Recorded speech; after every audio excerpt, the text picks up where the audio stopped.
आकाशवाणी औरंगाबाद केंद्र ध्वनीचित्र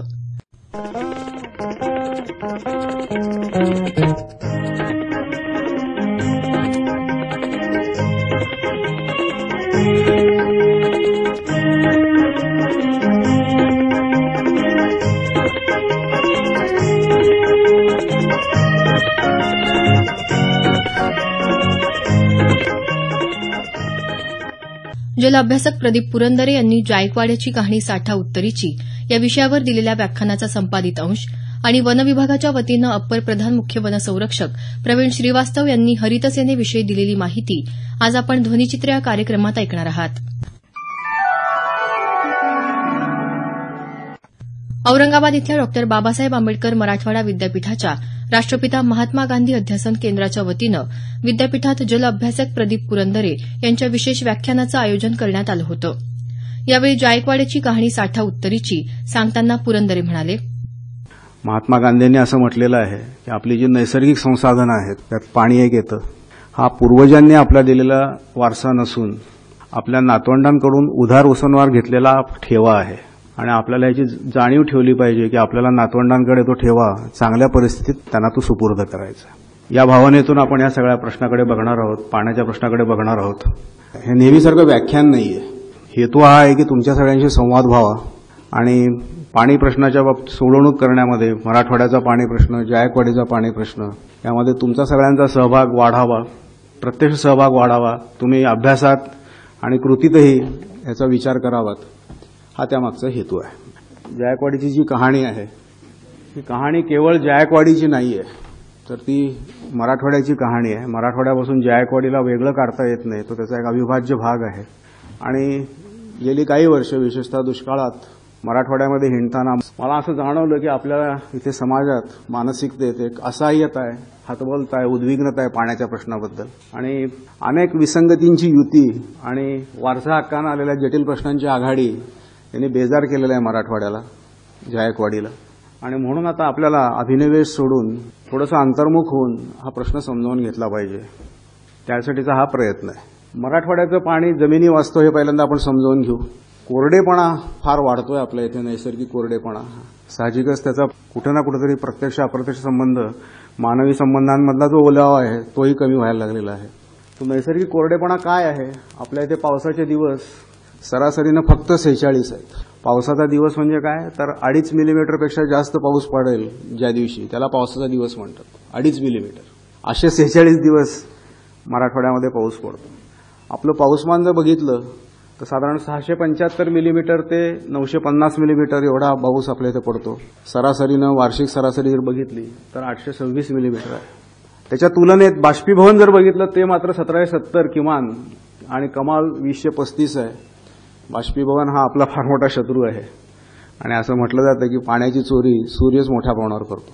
त्यात आता हवामान बदलामुळे फार मोठे बदल घडत आहेत. एकतर फार कमी कालावधीत फार मोठा पाऊस पडणं, 2 पावसामध्ये फार अंतर पडणं, ह्या सगळ्याचा अनुभव आपण गेले काही वर्ष घेतो. अवकाळी पाऊस येणं, गारपीट होणं, शेतकरी सर्व बाजूने हैराण झालेला आहे. म्हणताना आपण खूप भारी भारी बोलत असतो, वृक्षवल्ली, आम्हा सोयरी वगैरे. वस्तुस्थिती काय आहे? जंगलांचं प्रमाण 33% असावं असं साधारण अपेक्षित असताना मराठवाड्यामधलं जंगलाचं प्रमाण 5% देखील नाही. आणि उस्मानाबाद जिल्ह्याने विक्रम केलेला आहे. राज्यात सर्वात कमी जंगल उस्मानाबाद जिल्ह्यात आहे, 0.04%. पाण्याचे प्रश्न का गंभीर होऊ नयेत? नद्या आहेत, नद्यांची उपखोरी आहे, त्याच्याबद्दल अभ्यास झालेला आहे. मराठवाड्यासारख्या दुष्काळग्रस्त भागामध्ये 1 किलो साखर तयार करता आणि निर्यात करता परराज्यात किंवा परदेशात, तेव्हा तुम्ही केवळ साखर निर्यात करत नसता, 2500 लिटर पाणी निर्यात करत असता. आणि हा फार मोठा क्रूर खेळ आहे. एकीकडे मराठवाड्याला पाणी मिळू द्यायचं नाही आणि दुसरीकडे उसाला मात्र प्रोत्साहन द्यायचं, साखर कारखाने वाढवायचे, धरणात पाणी नाही, त्यामुळे भूजलाचा वापर मोठ्या प्रमाणावर होतो. आपण वाळवंटीकरणाकडे चाललेलो आहोत. याचा शांतपणे गंभीरपणे आपण विचार केला पाहिजे. मराठवाड्यातलं सध्याचं वास्तव काय आहे की ज्यात जायकवाडी पण येतं. विहीर आणि बोअरमधून पाण्याच्या व्यापारात फार मोठी वाढ झालेली आहे. लातूरला या दुष्काळात देखील पाणी नव्हतं अशातला भाग नाही, पाणी होतं. विकत घेतलं तर पाणी मिळत होतं.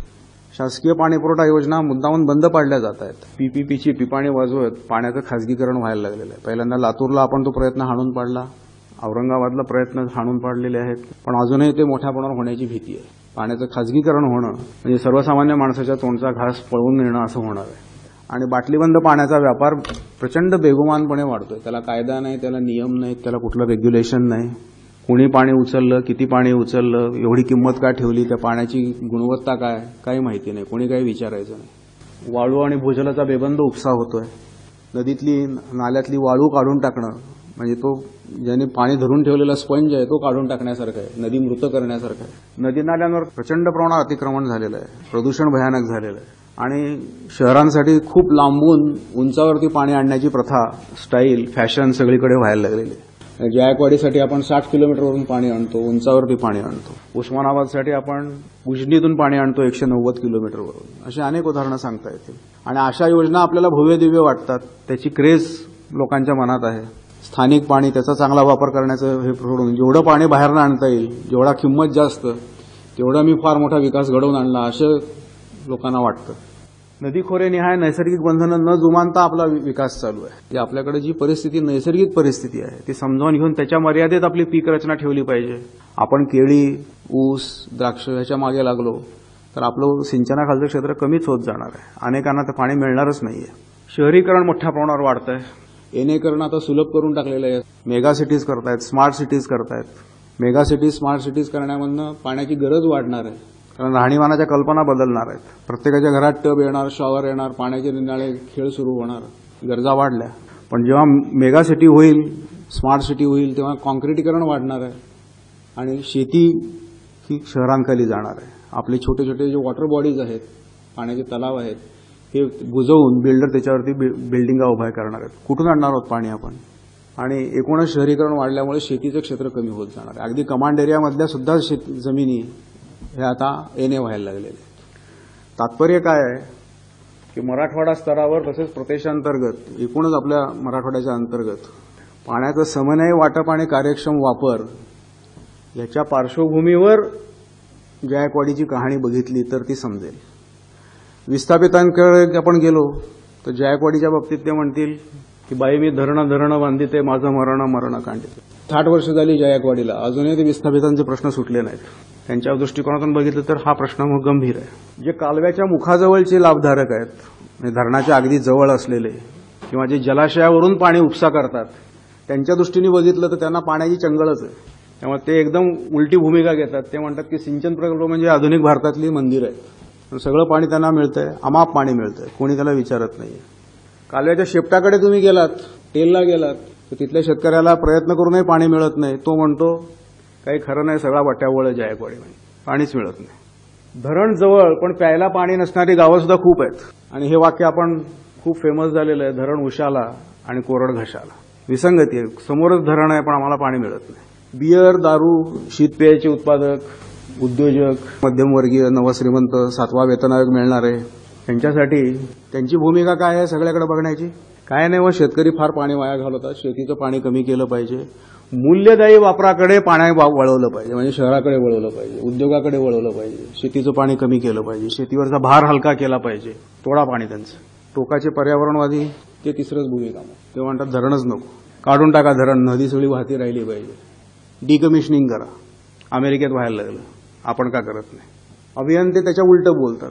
अभियंते म्हणतात जायकवाडीत पाणी कमी आहे, कोकणातून पाणी आणा, वैतरणीतनं पाणी आणा, नदीजोड प्रकल्प करा, होऊ दे खर्च, काय फरक पडतोय, पाणी येऊ शकत नाही का? सांगायचा हेतू काय? की कहाणी ज्याची त्याची वेगळी आहे. जे बनचुके लोक आहेत, ज्यांचे या व्यवस्थेमध्ये हितसंबंध निर्माण झालेले आहेत, त्यांना बाजूला टाका, नवीन लोकांना पुढे आणा. हे आपण करू शकतो. म्हणून मी मगा एक वाक्य वापरलं होतं की इतिहास बदलता येत नाही पण इतिहास घडवता येतो. पाण्याच्या बाबतीत आपण हे करू शकतो. इथे मला सभागृहामध्ये सगळी तरुण मुलं दिसत आहेत. तुम्ही जर या सगळ्यामध्ये लक्ष घातलं, तुमची संख्या वाढली, हे होऊ शकतं, हा बदल होऊ शकतो, पाण्याचा प्रश्न सुटू शकतो, जलकोंडी फुटू शकते. धन्यवाद.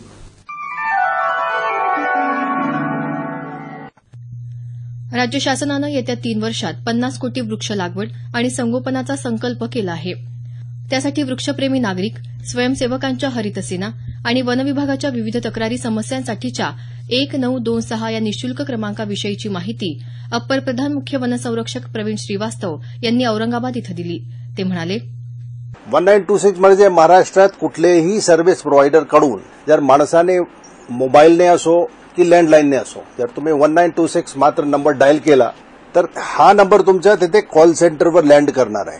मग तुमच्या सोयीप्रमाणे तुम्ही तो विकल्प घेऊ शकता. मग त्याप्रमाणे जर काही वन्य प्राणीच्या काही शिकार होत असेल किंवा काही अतिक्रमण असेल किंवा काही वनवणवाचे काही समस्या असेल, याच्याबद्दल जर कुठलीही माहिती कुठल्याही नागरिकांनी वन विभागाकडे पाठवायची आहे तर ते 1926 नंबर दाबला की लगेच कॉल सेंटरचा माणूस त्याच्या जे इमर्जन्सीची जी सूचना असेल तो लगेच घेणार आहे आणि त्याच वेळी जे संबंधित फील्ड ऑफिसर आहे त्याला त्यांच्याकडून ते माहिती त्वरित सप्लाय करणार आहे, पुरवणार आहे.